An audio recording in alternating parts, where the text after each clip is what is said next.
Hello everyone, स्वागत है आपका सिविल रैंक स्टेट पीसीएस में। और आज जो हम डिस्कस करने वाले हैं बहुत ही महत्वपूर्ण और 100% प्रश्न आते ही हैं संविधान सभा से। ये प्रीलिम्स और मेंस दोनों के लिए महत्वपूर्ण है और इसमें हम जानेंगे संविधान सभा के बारे में, पृष्ठभूमि, संविधान सभा का निर्माण, संविधान सभा की समितियाँ, पीवाईक्यू के एमसीक्यू क्वेश्चन की प्रैक्टिस करेंगे और मेंस के लिए प्रैक्टिस प्रश्नों के मॉडल आंसर देखेंगे। कुछ इस तरह से हम कंप्लीट करने वाले हैं। अत्यंत महत्वपूर्ण क्लास है ये। जो भी यूपीपीसीएस या यूपीएससी की तैयारी कर रहे हैं उनके लिए 100% फोकस्ड क्लास है। यदि आप हमारी किसी भी प्रकार की पीडीएफ डाउनलोड करना चाहते हैं तो ये टेलीग्राम का चैनल है, ये लिंक है, इस लिंक के थ्रू आप हमारी क्लास ज्वाइन कर सकते हैं और ये क्यूआर कोड है और इस क्यूआर कोड से आप हमें ज्वाइन कर सकते हैं। तो शुरू करते हैं। सबसे पहले जानते हैं पृष्ठभूमि, इसकी पृष्ठभूमि क्या थी, फिर उसके बाद में जानेंगे संविधान सभा के बारे में, संविधान का निर्माण समिति और प्रीवियस ईयर के क्वेश्चन पेपरों को सॉल्व करते हुए इस क्लास को कंप्लीट करेंगे। अत्यंत महत्वपूर्ण है। यदि आप आयोग की तैयारी कर रहे हो तो ये क्लास देखना। यदि आप ये जो होम गार्ड वाली जो भर्तियां निकली हैं उसकी तैयारी कर रहे हो तो आप इसको शुरू होने से पहले ही बंद कर दो, क्योंकि ये होम गार्ड के लेवल की मानसिकता वाली क्लास नहीं है। इसमें आपको समय देना पड़ेगा और क्लास तब जाके होगी। संविधान सभा यानी कि कंस्टिट्यूट असेंबली ऑफ इंडिया, संविधान सभा की बात करेंगे। जानते हैं इसकी पृष्ठभूमि, बैकग्राउंड के बारे में। संविधान सभा भारत के संविधान का निर्माण करने के लिए चुनी गई प्रतिनिधियों की एक सभा थी।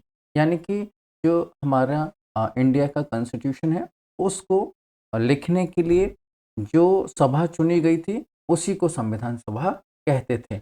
इसके प्रारंभिक विचार 1895। सबसे पहले बाल गंगाधर तिलक, ये याद रखना, प्रीलिम्स में पूछ लिया जाता है।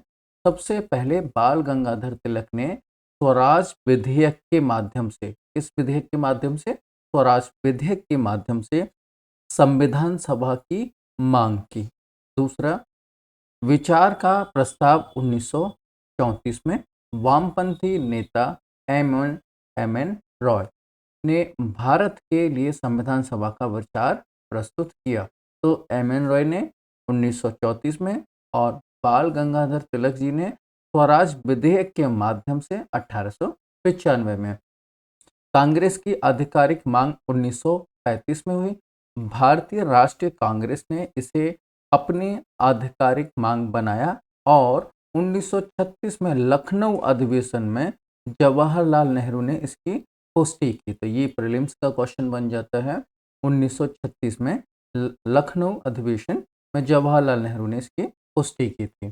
बात करते हैं गांधी जी का दृष्टिकोण क्या था। 1922 और 1931 में महात्मा गांधी ने कहा था कि भारत का संविधान भारतीयों की इच्छा के अनुसार होना चाहिए और 1931 में उन्होंने स्वराज पार्टी के माध्यम से वयस्क मताधिकार पर आधारित संविधान सभा की मांग की। तो यदि आपसे प्रीलिम्स में कभी क्वेश्चन पूछ लिया जाए कि गांधी जी का क्या दृष्टिकोण था या उन्होंने किसी के थ्रू मांग की थी संविधान की, तो आप बता सकते हैं कि सन 1931 में उन्होंने स्वराज पार्टी के माध्यम से वयस्क मताधिकार पर आधारित संविधान सभा की मांग की।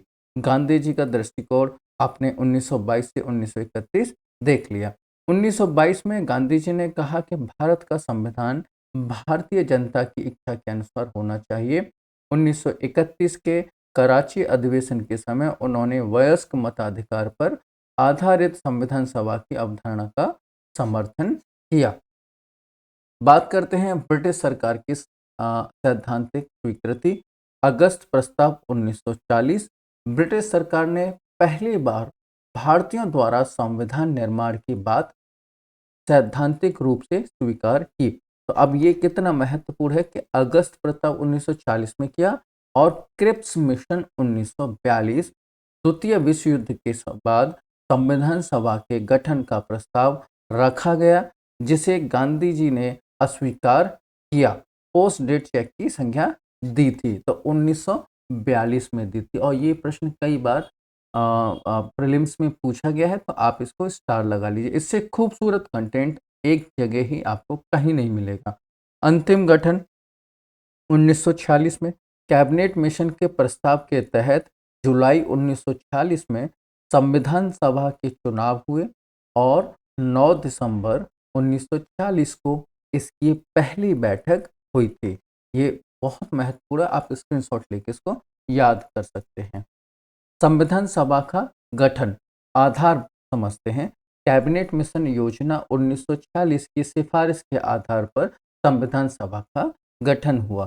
चुनाव का आधार जुलाई अगस्त 1940 में ब्रिटिश भारत के प्रांतों के लिए अप्रत्यक्ष चुनाव हुए। तो किस प्रकार के चुनाव हुए थे संविधान सभा के लिए?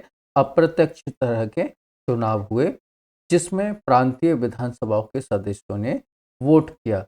सदस्य संख्या शुरुआत में 389 यानी कि 389 सदस्य थे, लेकिन भारत पाकिस्तान विभाजन के बाद घटकर 299 रह गए।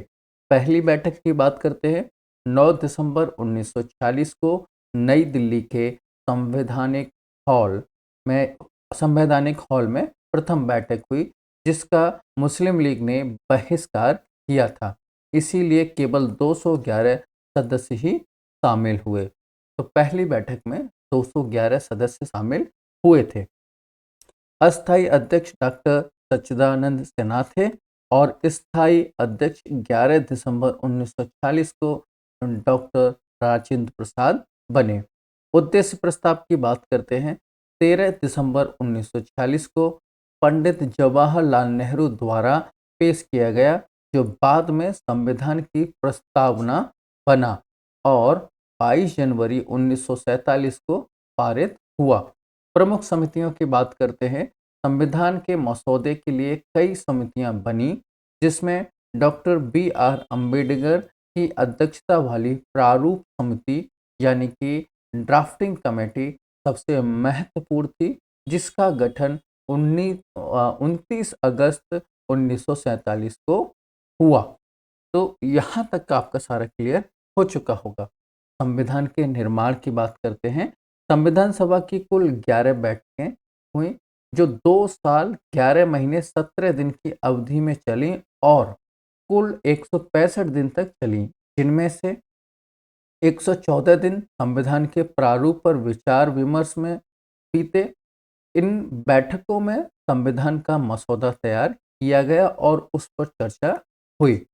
संविधान को तैयार करने में लगभग 2 साल 11 महीने और 18 दिन का समय लगा। एक दिन वो जिस दिन फाइनल किया था तो 17 दिन तो थे। 2 साल 11 महीने 17 दिन ये इतने दिन बैठकें चली और एक जो 18वां दिन जो जोड़ा गया है वो फाइनल डे।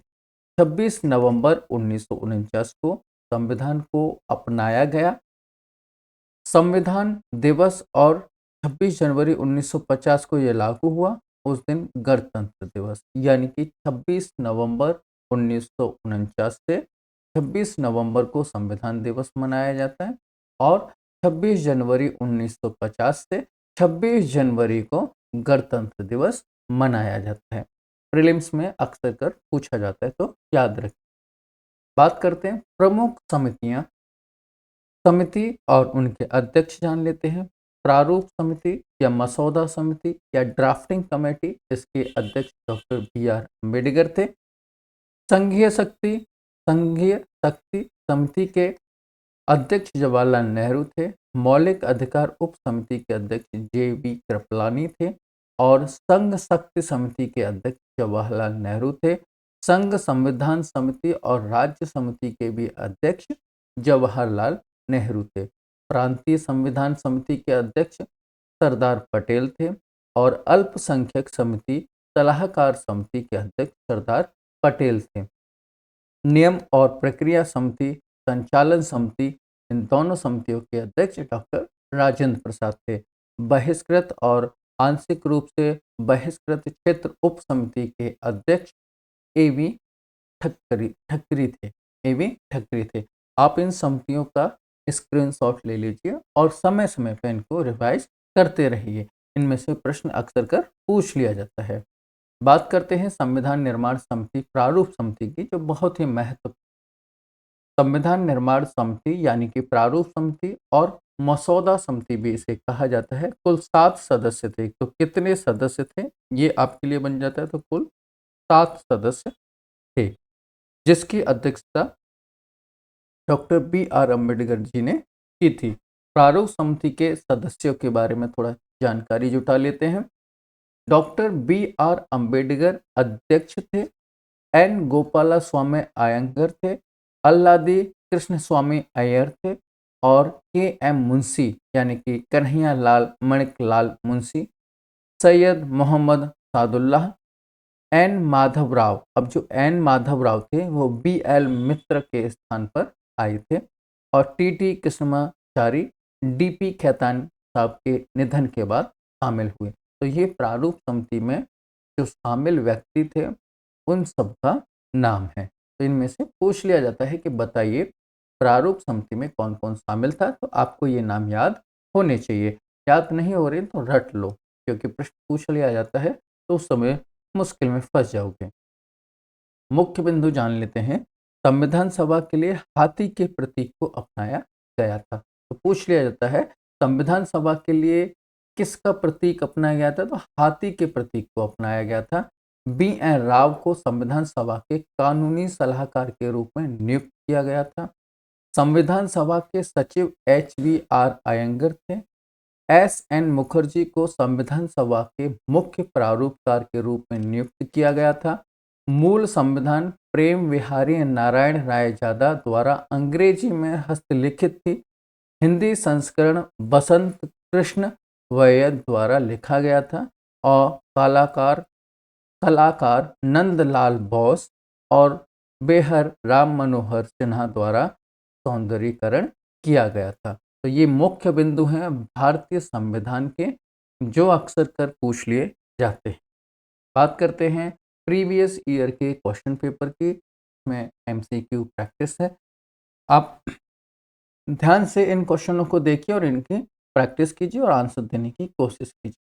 संविधान सभा की पहली बैठक की अध्यक्षता किसने की थी? डॉक्टर राजेंद्र प्रसाद, डॉक्टर सच्चिदानंद सिन्हा, जवाहरलाल नेहरू और बी आर अम्बेडकर।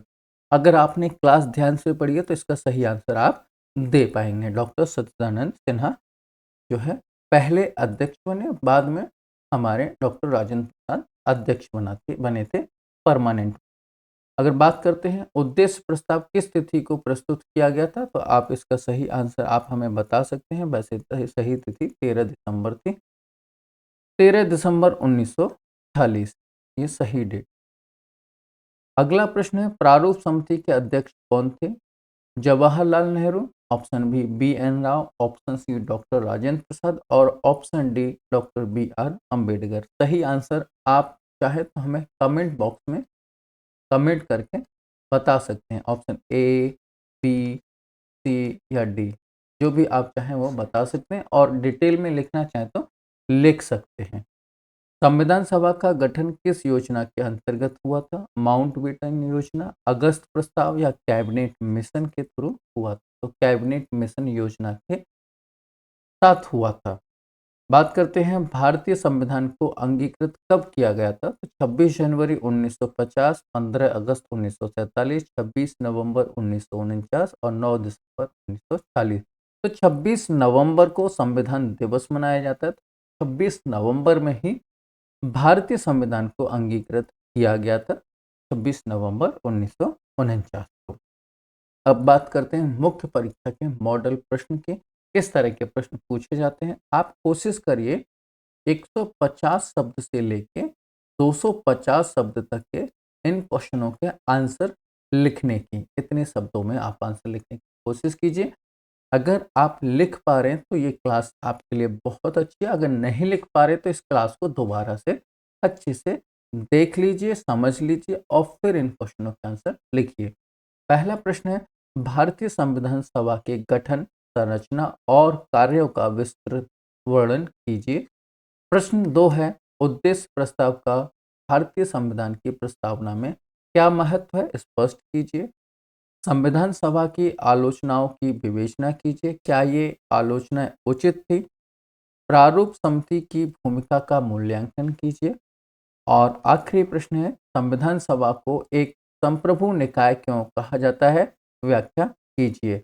जानते हैं प्रश्न का मॉडल आंसर क्या होना चाहिए। उससे पहले आपसे एक छोटी सी रिक्वेस्ट है, अभी हमारा जो चैनल है वो प्री मैच्योर चैनल है, बहुत छोटा चैनल है। आप देखेंगे तो हमारे सब्सक्राइबर बहुत ही कम हैं। तो आपसे रिक्वेस्ट है कि प्लीज़ चैनल को सब्सक्राइब कर दीजिए और वीडियो को लाइक कर दीजिए। यदि आपका कोई सवाल है तो कमेंट बॉक्स में बता सकते हैं। तो मॉडल प्रश्न है, भारतीय संविधान सभा के गठन, संरचना और कार्यों का विस्तृत वर्णन कीजिए। 250 शब्दों में इसका मॉडल आंसर लिखा गया है। आप कोशिश करना कि कुछ इस तरह से ही आंसर लिखने की प्रैक्टिस पड़े। भारतीय अब इसका आंसर समझ लेते हैं। भारतीय संविधान सभा भारत के लोकतांत्रिक संविधान की निर्माता संस्था थी। यह भारत की जनता की संप्रभु इच्छा की अभिव्यक्ति थी, जिसने औपनिवेशिक शासन से स्वतंत्र होकर एक आधुनिक लोकतांत्रिक राज्य की आधारशिला रखी। ये इसका इंट्रोडक्शन है। कुछ इस तरह से इंट्रोडक्शन देना शुरू करो।